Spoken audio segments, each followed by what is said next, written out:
Vamos escutar a representação sonora do som traqueal.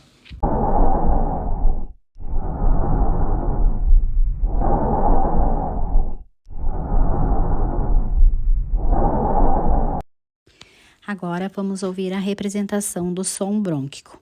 É audível na projeção dos brônquicos e o som dele é menos intenso que o som traqueal. E o tempo de inspiração é semelhante ao tempo de expiração.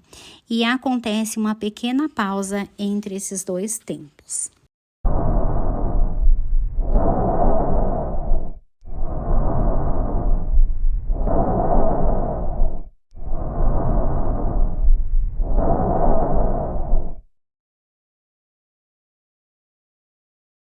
Agora vamos ao terceiro som, o broncovesicular.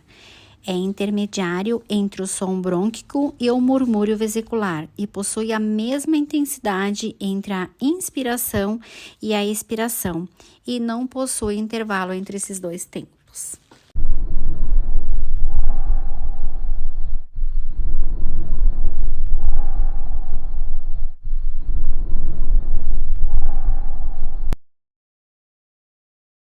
Então, vamos ao último som normal da ausculta pulmonar, o murmúrio vesicular. Ele é mais suave do que o broncovesicular, o tempo de inspiração dele é maior que o tempo de expiração e não tem pausa entre esses dois tempos.